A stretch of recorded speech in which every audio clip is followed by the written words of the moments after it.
Teman-teman, baca firman Tuhan wajib setiap hari. Amin. Halo teman-teman, baca firman Tuhan wajib setiap hari. Amin. Salam, selamat pagi dan selamat berjumpa kembali di channel TPKK Japita Tinambunan. Firman Tuhan pada hari ini yaitu hari yang ke-178 tahun 2024, tanggal 26 Juni, diambil dari kitab Mazmur pasal 23 ayat yang keempat. Tuhan gembalaku. Sebagai nats, ayat hari ini adalah sebagai berikut. Sekalipun aku berjalan dalam lembah kekelaman, aku tidak takut bahaya, sebab Engkau besertaku. Gadamu dan tongkatmu itulah yang menghibur aku. Itulah firman Tuhan hari ini yang disampaikan oleh Raja Daud. Kemudian dalam bacaan pagi diambil dari buku Zakaria pasal 14 ayat 12 sampai 15. Sambungan dari yang kemarin, ya. Yerusalem dan bangsa-bangsa. Kemudian bacaan malam juga diambil dari buku Zakaria. Ini pasal 10 ayat 1 sampai dengan 7. Tuhan berjanji akan menyelamatkan umatnya. Inilah 3 perikop pada hari ini, yaitu pagi, Tuhan gembalaku, bacaan pagi, Yerusalem dan bangsa-bangsa mendapatkan pesan dari Tuhan Allah. Kemudian bacaan malam, Tuhan berjanji akan menyelamatkan umatnya. Sekarang kita masuk dalam perikop pada hari ini. Dalam ayat hari ini, Mazmur 23 ayat yang keempat. Tuhan gembalaku. Apa sebabnya?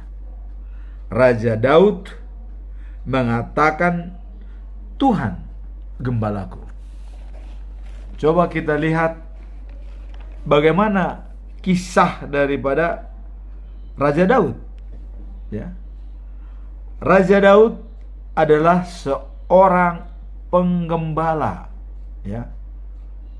Diambil dan dipilih oleh Tuhan. Dan Daud adalah anak bungsu atau anak yang ketujuh, nomor 7 dari Isai. Isai punya anak 7 orang, yaitu Eliad, Abinadab, Sama, Netanael, Radai, Osem, yang ketujuh Daud. Kemudian ada 2 perempuan dari Isai, yaitu Seruia dan Abigail. Dan di mana kita lihat Seruia ini melahirkan 3 anak, yaitu Joab, ya, dan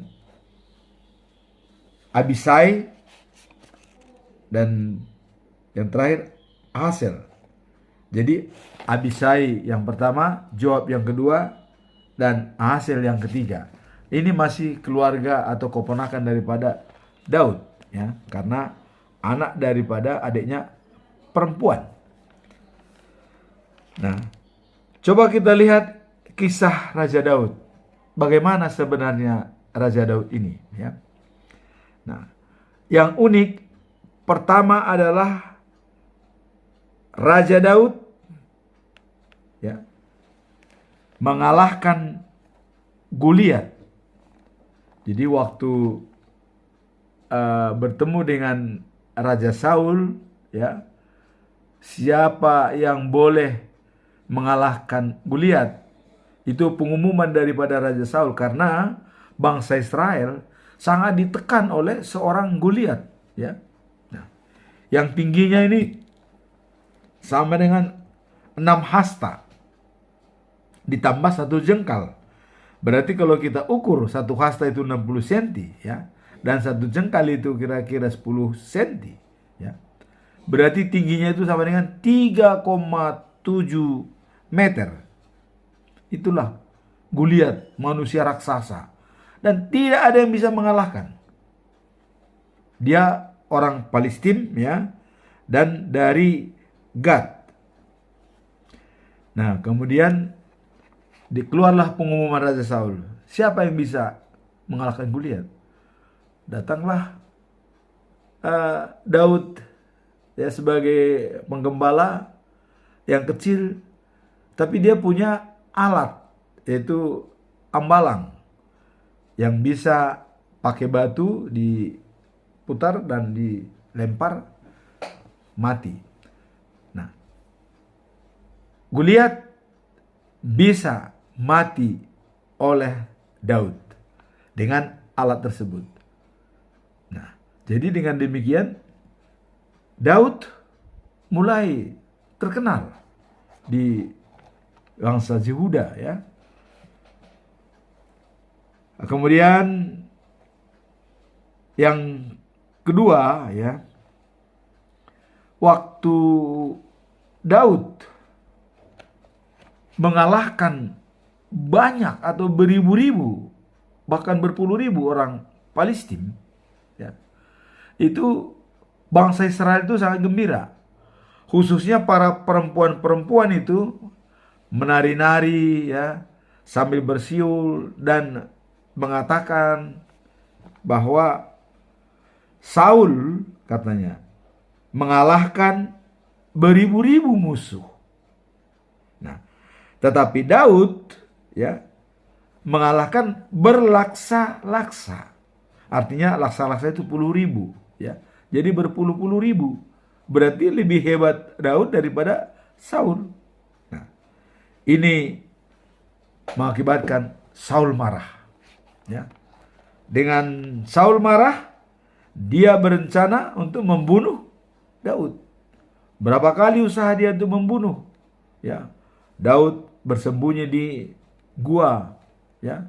Saul datang ke sana dan buruannya sudah di dalam. Tapi Daud bisa keluar dari dalam dan menggunting pakaiannya, ya. Nah, sehingga dia keluar.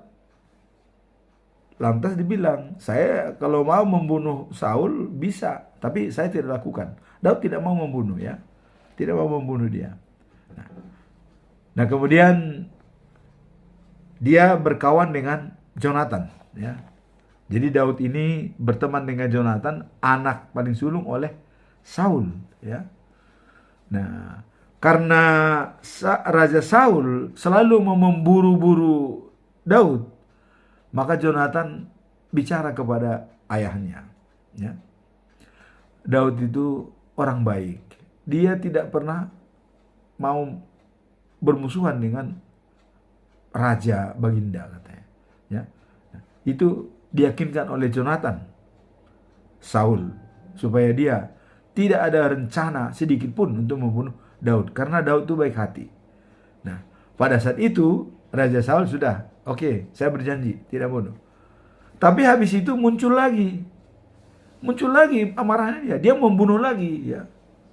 Nah, pada saat dia mau membunuh Raja Daud, akhirnya tentara Palestina datang untuk berperang. Maka Raja Saul tidak sempat, karena sudah dikejar oleh musuh orang Palestina. Akhirnya Raja Saul terkena panah daripada orang Palestina. Dia luka parah. Akhirnya setelah dia luka parah, ya, Raja Saul mengatakan kepada ajudannya, tolong bunuh saya daripada orang Palestina yang membunuh, katanya.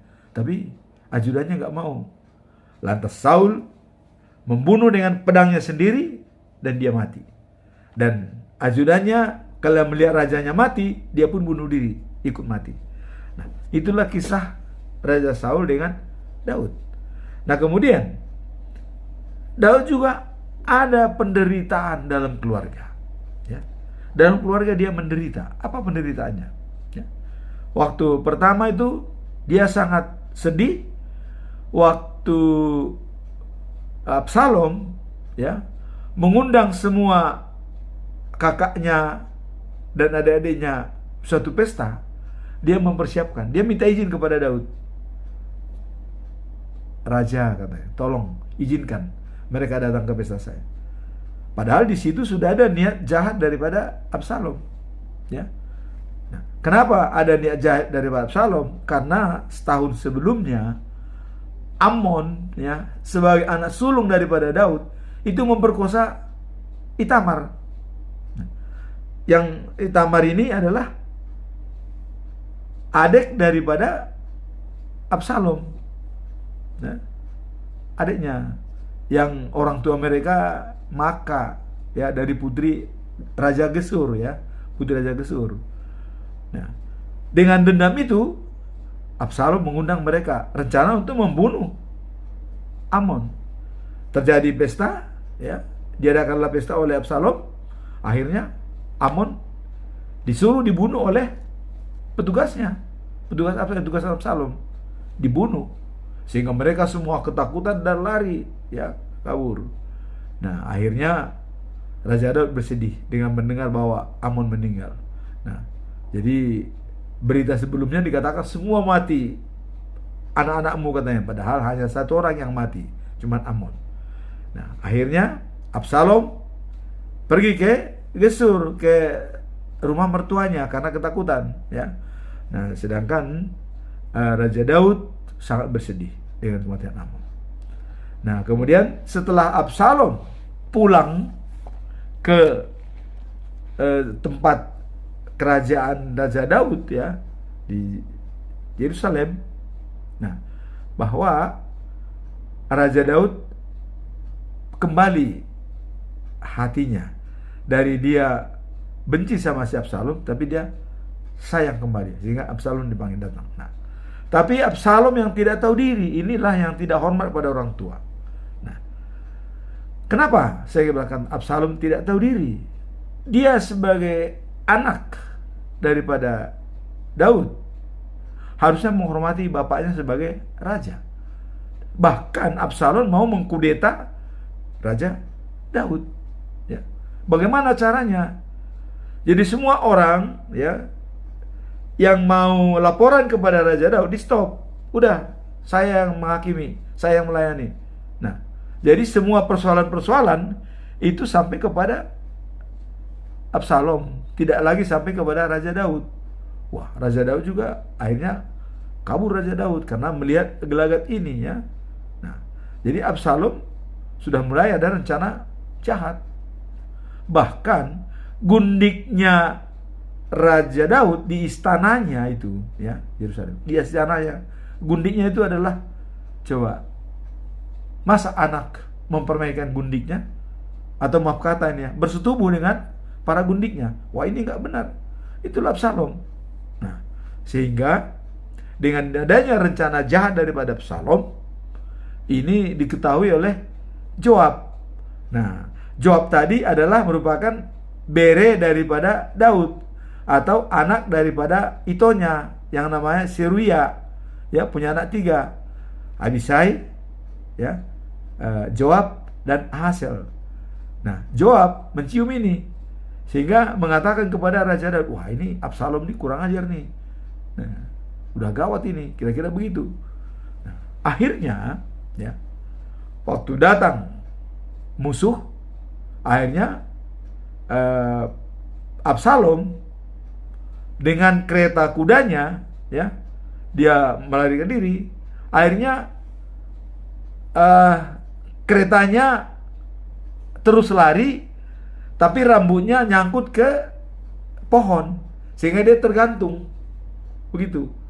Nah, begitu tergantung, nah datanglah Joab, ditusuk mati saat itu juga. Walaupun Daud sangat bersedih karena kematiannya. Padahal Daud sudah bilang, jangan sampai ada membunuh Absalom walaupun dia adalah memusuhi saya. Kira-kira begitu. Nah, tapi itu tetap dilakukan oleh Joab. Karena dia, ya, pamannya Daud, dia ingin melindungi Daud. Karena itu paman daripada Joab, ya. Nah, jadi kalau si Absalom ini ada iparnya, kira-kira begitu, ya. Nah, setelah Absalom meninggal, ya, kemudian ada lagi penderitaan pribadi daripada Daud. Apa itu?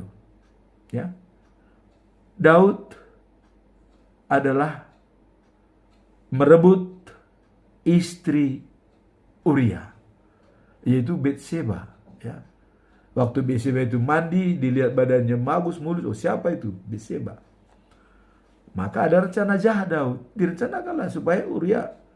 Nah, cuman Uria dalam peperangan, dicoba dipanggil Uria, Uria, kenapa kau tinggalkan apamu, istrimu? Coba temanin dia. Tapi Uria tetap tinggal di dalam peperangan. Dia konsekuen. Akhirnya datang Daud, disuruhlah dia maju ke depan berperang, ya. Akhirnya dia mati Uria. Setelah mati Uria, Daud mengambil Betseba. Inilah permasalahan pribadi Daud dengan Tuhan, ya. Nah, terus ada Nathan memperingatkan Daud. Wah, ini hati-hati katanya. Nah, pada waktu anaknya Daud yang lahir dari Betseba, ya, sebelum Salomo, ya, lahir anaknya dan sakit. Nah, terus datang Raja Nathan atau Imam Nathan, ya, mengatakan kepada Daud, ada pesan Tuhan, anakmu tidak akan sembuh, dia akan mati, tapi kamu harus bertobat. Itulah pesan daripada Nathan. Sehingga Raja Daud sangat bersedih. Dan karena anaknya sakit, ya, dia tidak makan dan tidak minum, puasa selama anaknya sakit. Coba. Karena dia berharap anaknya ini bisa sembuh, bisa disembuhkan oleh Tuhan Allah. Tapi karena Allah tidak melihat, gitu, anak haram yang kau buat itu artinya tidak direstui, dan juga itu karena memang kurang baik, kira-kira begitu mungkin pendapat Allah, maka dia harus mati. Nah, pada saat Daud sedang berpuasa dan sedang murung dan tidak makan dan tidak minum, ya, dilihatlah pegawai-pegawainya bersedih menemui Daud. Kemudian Daud mengatakan, anak saya meninggal. Datanglah, iya, meninggal. Nah, setelah itu maka Daud langsung memakai pakaian bagus, mandi, pergi ke rumah Tuhan. Ya. Pergi ke rumah, dia berdoa. Tuhan, segalanya serahkan kepadamu. Kau yang memberikan, kau yang mengambil. Saya setuju. Udah, kira-kira begitu doanya. Jadi artinya sudah berserah. Nah, kemudian dia bisa makan dan minum. Nah, orang semua heran. Loh, kenapa ini? Daud tadinya puasa, tidak makan minum, ya, dan murung. Kok setelah anaknya meninggal, kok dia bukannya berduka, malah dia bisa makan dan minum.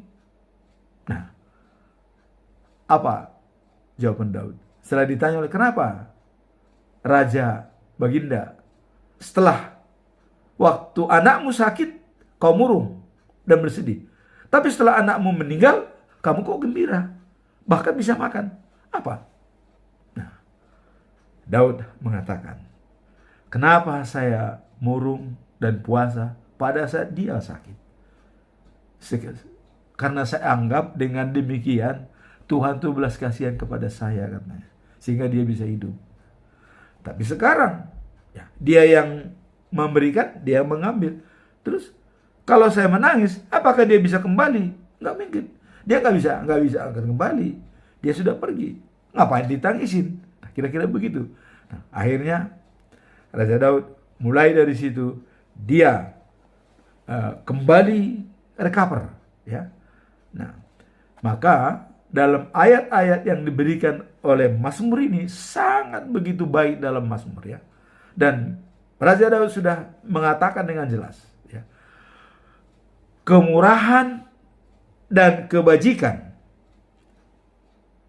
ada padaku seumur hidupku. Jadi kemurahan dan kebajikan itu seumur hidup ada pada dirinya. Kemudian saya berada sepanjang masa di rumah Tuhan. Jadi sudah seperti itu. Di rumah Tuhan, ya, sepanjang masa dia berada. Kebajikan dan kemurahan ada pada dia. Maka dengan demikian, dengan telah melihat jiwa daripada Raja Daud, Tuhan berjanji kepada Raja Daud. Apa janji Tuhan? Tuhan berjanji, pertama, dari anak kandungmu akan menduduki tahtamu, yang akan mendirikan bagi saya rumahku, katanya, rumah ibadah. Ya, kita anak kandungnya siapa? Salomo. Itu setelah meninggal tadinya anak Betseba, lahir kemudian itu Salomo anaknya, ya, anak Betseba. Nah, Salomo dari anak kandungmu sendiri menduduki tahtamu, dan kamu tidak boleh mendirikan rumah ibadah bagiku, tapi anakmu lah yang mendirikan rumah ibadah bagiku. Ini janji Tuhan kepada Raja Daud. Padahal Salomo belum lahir waktu dia bicara seperti itu. Salomo belum ada, ya. Dari anak kandungmu lah yang menduduki tahtamu, dan dialah yang mendirikan rumah ibadah buatku, katanya. Nah, janji yang kedua apa? Dari keturunanmu lah yang akan memimpin segala bangsa dan raja segala raja, dan kota Sion adalah tempat ya selama-lamanya. Nah, itulah nanti di Yerusalem. Nah, jadi siapa itu keturunan itu? Yaitu Yesus Nazaret, Raja Yehuda. Kalau sudah dikatakan Raja Yehuda, itu raja segala raja. Karena semua pemberitaan firman Tuhan dalam waktu yang lalu, Ezekiel mengatakan bahwa waktu Israel dipulihkan, Tuhan akan mengembalikan Israel ke negerinya semua.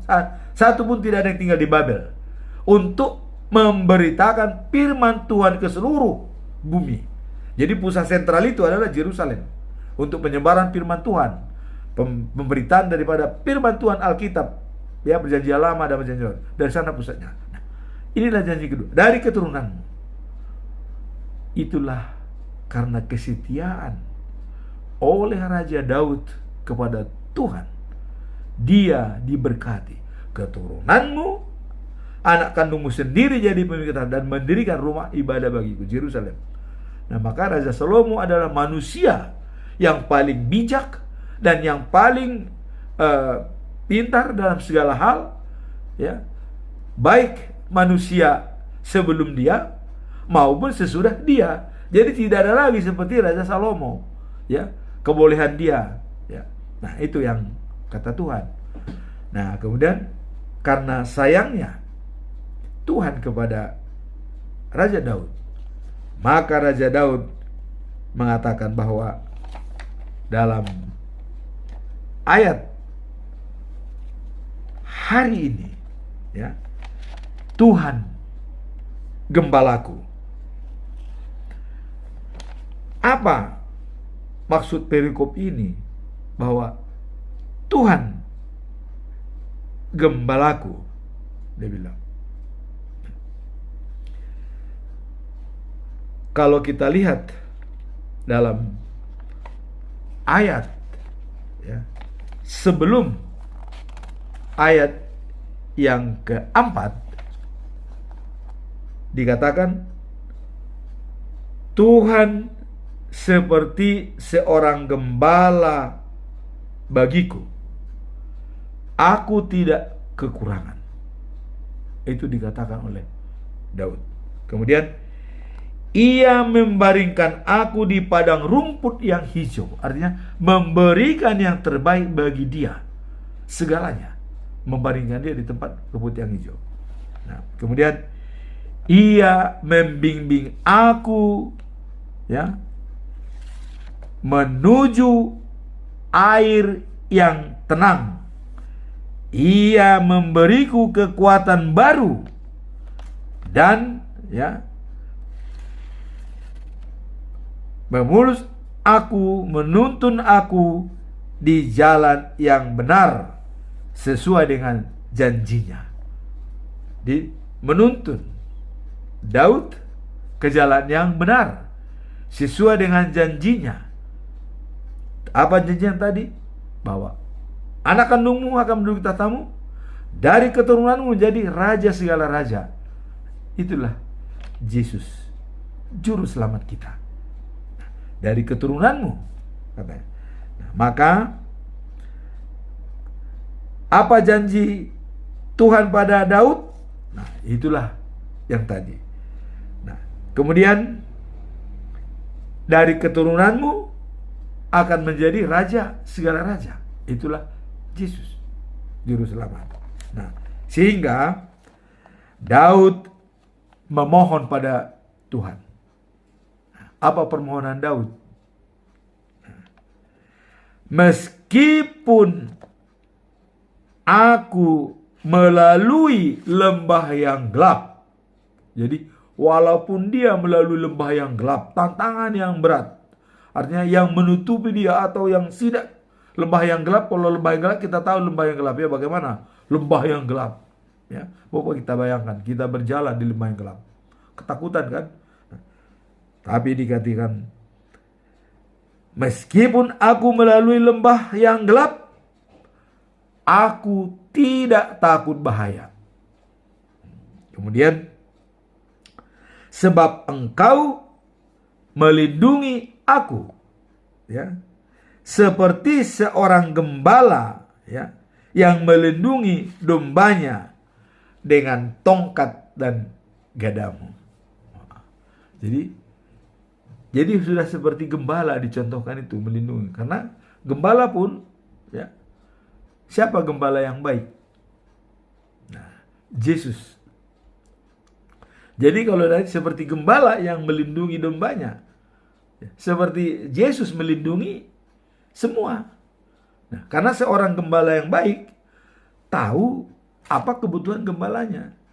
Dan kalau ada gembala yang hilang satu, itu dicari sampai dapat. Ya. Makanya begitu gembala itu dapat, langsung dipangku dan juga bergembira.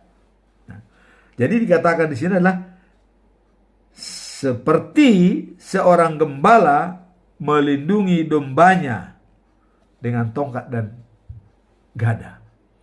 Jadi dikatakan bahwa seperti gembala, kita tahu gembala yang baik adalah Yesus Kristus. Nah, digambarkan oleh Daud juga ini, jadi dia juga adalah seperti gembala yang baik, bahwa Tuhan itu adalah sebagai gembala yang baik.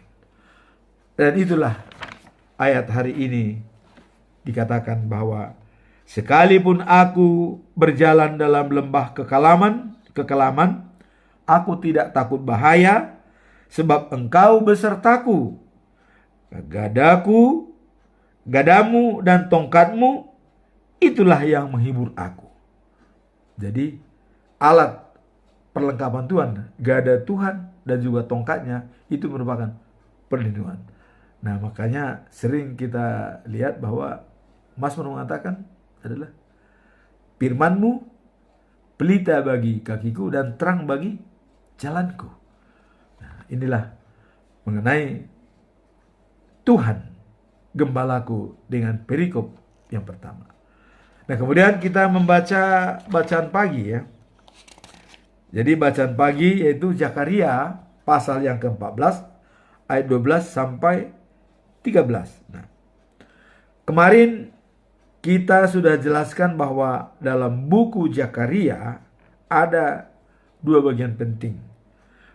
Pasal yang pertama sampai ke-8 itu adalah merupakan ramalan-ramalan Nabi Zakaria, ya, yang diucapkannya, ya, dan itu bisa dilihat dalam penglihatan. Jadi dalam penglihatan Nabi ini diucapkan. Nah, itulah dalam bagian yang pertama. Jadi merupakan ramalan-ramalan dan penglihatan daripada Nabi Zakaria, ya. Nah, kemudian penglihatan dan membicarakan perbaikan Yerusalem. Jadi dia melihat bahwa Yerusalem itu akan diperbaiki, ya, pembangunan rumah Tuhan serta penyucian para umatnya. Ini penglihatan daripada Zakaria, ya, dilihat. Nah, kemudian ada lagi yang jelas di sana dilihat oleh Zakaria, yaitu bahwa Tuhan, ya, akan menjanjikan raja yang akan datang.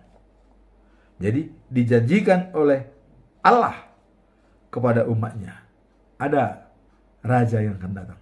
Itulah penglihatan dalam pasal 1 sampai 8. Nah, kemudian bagian kedua, pasal 9 sampai 14 adalah merupakan kumpulan pesan-pesan yang diucapkan pada masa yang lebih kemudian, artinya setelah tadi. Jadi ada pesan-pesan moral, ya. Tetap dia ditemani oleh Tuhan. Jadi pesan-pesan itu Tuhan yang menyampaikan kepada dia, langsung dia sampaikan. Nah, dalam perikop ini Tuhan berpesan kepada Zakaria. Jadi kita lihat apa pesannya, ya. Nah, kalau kita lihat dalam ayat 12 bahwa Tuhan akan mendatangkan penyakit yang mengerikan, ya, kepada semua bangsa yang telah berperang melawan Yerusalem. Jadi bangsa-bangsa yang melawan Yerusalem itu akan kena penyakit semua. Nah, ini apa pesannya, ya, pesan moral. Nah, kemudian mata dan lidah itu busuk, tapi mereka masih hidup. Wah, kok bisa begitu, ya? Mata, lidah busuk, tapi hidup. Inilah pesannya.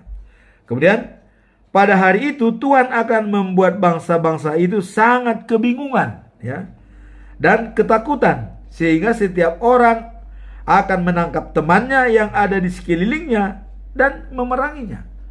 Jadi dibuatlah orang itu berperang sesama, ya, bingung. Jadi diciptakan itu bahwa kalau orang bingung, nggak tahu siapa lawan, siapa teman, udah siapa aja ketemu diserang, kira-kira begitu. Nah, akan menjadi bingung. Nah, kemudian di 14, orang lelaki di Yehuda.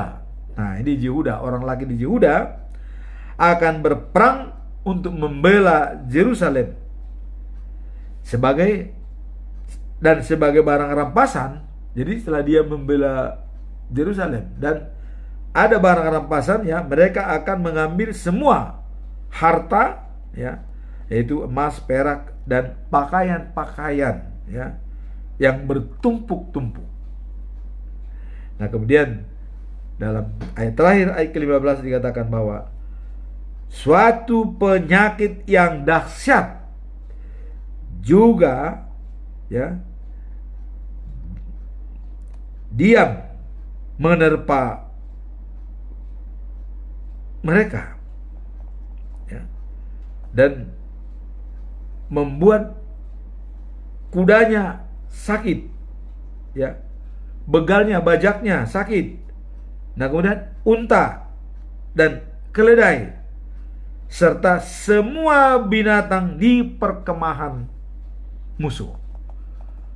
Jadi Tuhan mendatangkan penyakit yang dahsyat kepada binatang-binatang. Nah, inilah ya merupakan pesan-pesan kepada umat Israel supaya tetap berjaga-jaga, tetap setia pada Tuhan, karena akan datang kelak. Ya, seperti yang dinamakan tadi, akan datang penyakit. Jadi supaya mereka siap. Nah, inilah pesan-pesan Yeremia yang disampaikan kepada umat Israel. Tentu pesan-pesan ini juga adalah dia berhubungan langsung dengan Tuhan, dan Tuhan menyampaikan kepada Zakaria, sehingga itu disampaikan kepada umat Israel.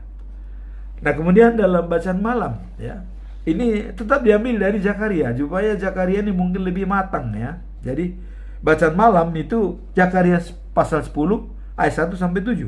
Nah, Tuhan berjanji akan menyelamatkan umatnya. Nah, jadi ini janji Tuhan ya di awal itu. Jadi ini juga merupakan pesan ini ya. Pesan kepada Zakaria bahwa Tuhan akan menyelamatkan umatnya.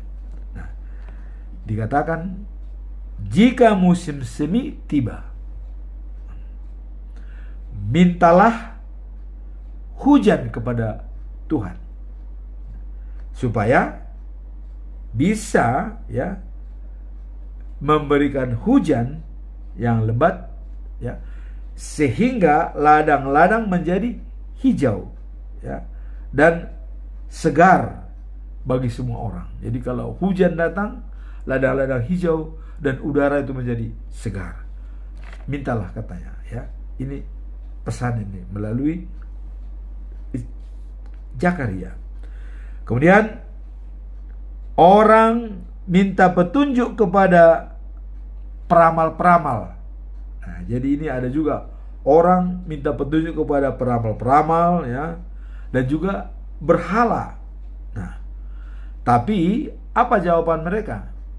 Semuanya adalah dusta ya, serta omong kosong. Jadi kalau ada peramal-peramal yang menyampaikan, oh begini hidupmu nanti begini, kemudian berhala-berhala mengatakan, oh kamu harus begini dulu, harus makan ini, harus potong ayam putih, harus serahkan ini ke mana, ke tanah-tanah, tempat-tempat keramat. Nah, itu katanya omong kosong.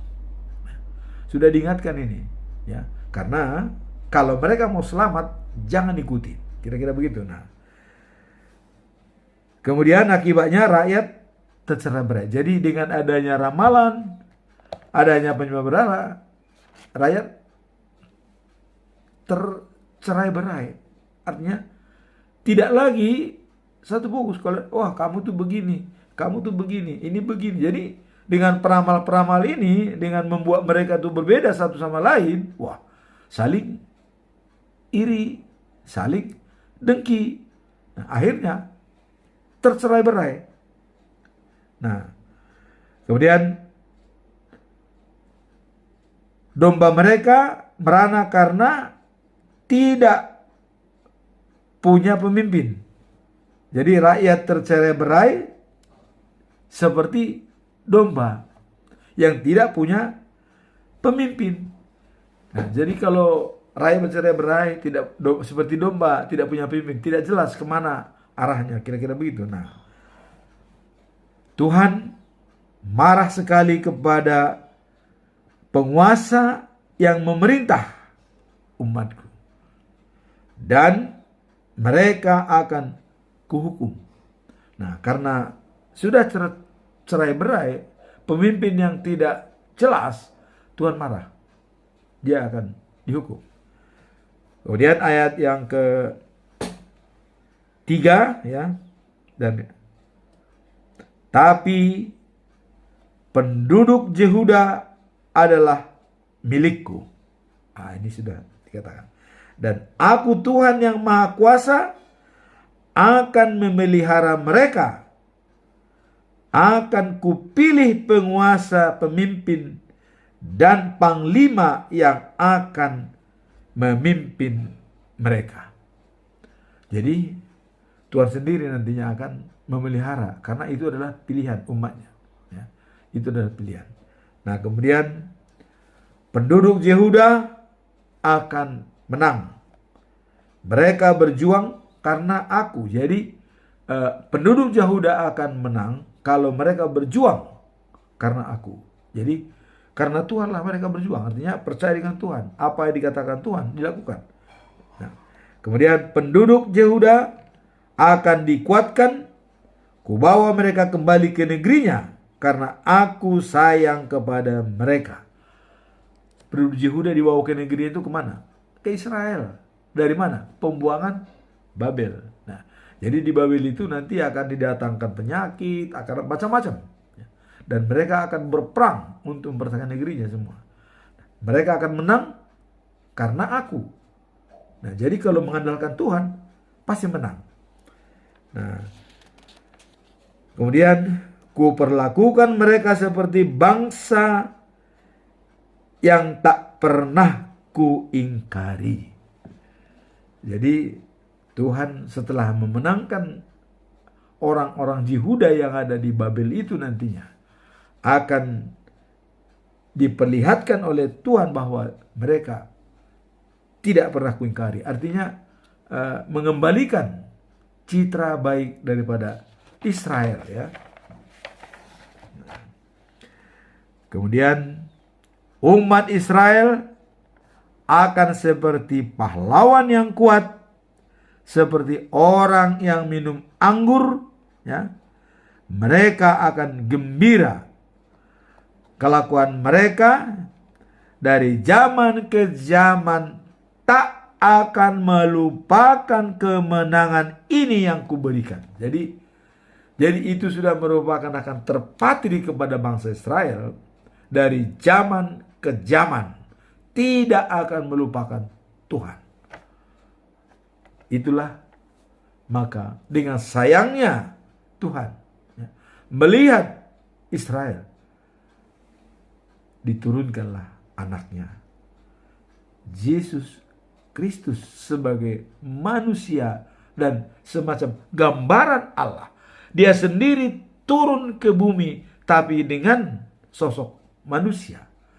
Dia sendiri adalah Allah. Tapi dia turun ke bumi sebagai manusia, memimpin. Hanya bagi orang-orang yang belum percaya kalau Yesus itu adalah Tuhan, Anda merugi. Karena dalam penghakiman nanti, ya, yang menghakimi adalah dia. Jadi dalam Zakaria mengatakan, nanti dalam penghakiman ada raja pemimpin Israel yang tetap di Yerusalem yang baru, di New Jerusalem. Dan manusia bersama dengan Tuhan, tidak ada bedanya lagi, duduk bersama dengan Tuhan. Terus kapan kita duduk bersama dengan Tuhan?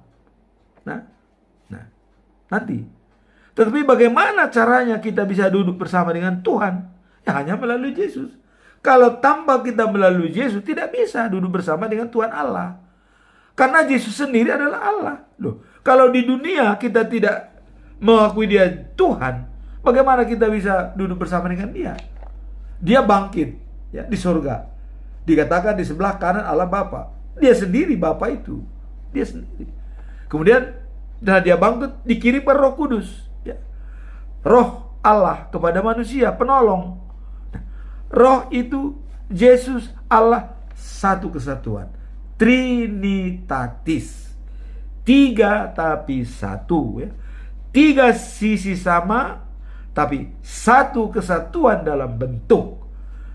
Tapi bagi orang yang masih menggunakan ilmunya, pengetahuannya, menggali ilmu lain, ini tidak benar. Itu dirahasiakan oleh Tuhan Allah. Tidak diberikan. Tapi bagi orang yang sudah percaya bahwa Yesus itu adalah Tuhan, itulah yang sudah diberikan Roh Allah kepada dirinya. Nah, maka Tuhan Yesus mengatakan, dosa dan pelanggaran masih bisa diampuni. Tapi kalau berdosa dengan Roh Allah, itu tidak bisa diampuni.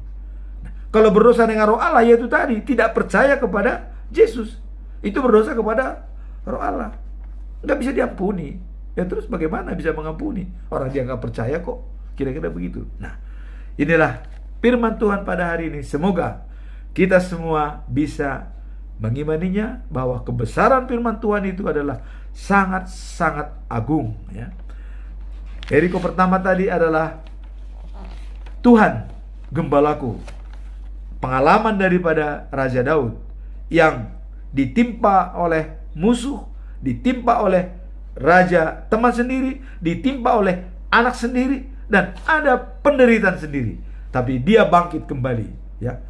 Dia berdoa kepada Tuhan dengan ada pernyataan daripada Raja Daud bahwa kemurahan dan kebajikan ada pada diriku seumur hidup. Bukan waktu dewasa, bukan waktu tua, bukan waktu kecil. Seumur hidup, selama dia hidup, ya. Setelah mati, ya sudah selesai. Kemudian dikatakan, saya berada sepanjang masa di rumah Tuhan. Rumah Tuhan itu apa? Rumah Tuhan itu ya, kita juga rumah Tuhan, ya. Jadi kalau kita selalu berteman dengan Tuhan, kita sudah berada di rumahnya. Karena rumah Tuhan itu kita sendiri, ya. Kita rumahnya, ya. Karena Paulus mengatakan kan, saya mendiami rumah yang sekarang, dan ini akan berakhir, dan saya pergi ke rumah yang baru. Kira-kira begitu. Nah, jadi kalau Daud mengatakan, saya berada di rumah Tuhan sepanjang masa. Berada di rumah Tuhan sepanjang masa adalah setia kepada Tuhan. Bukan berarti dia berada di gereja, atau bukan itu. Saya berada di rumah Tuhan sepanjang masa, artinya sepanjang hidupnya dia tetap setia kepada Tuhan. Apakah bisa seperti itu? Apakah kita mau duduk bersama dengan Tuhan Allah, satu meja, dan dia di situ, kita semua di situ bersama dia? Kapan itu terjadi? The News of Jerusalem. Life after life. The News of Jerusalem. Hidup setelah kehidupan sekarang di Jerusalem yang baru.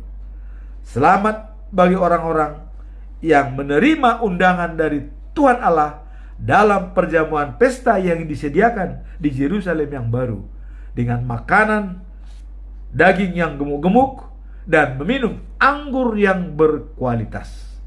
Semoga kita semua terberkati dengan firman Tuhan. Amin. Tuhan memberkati kita.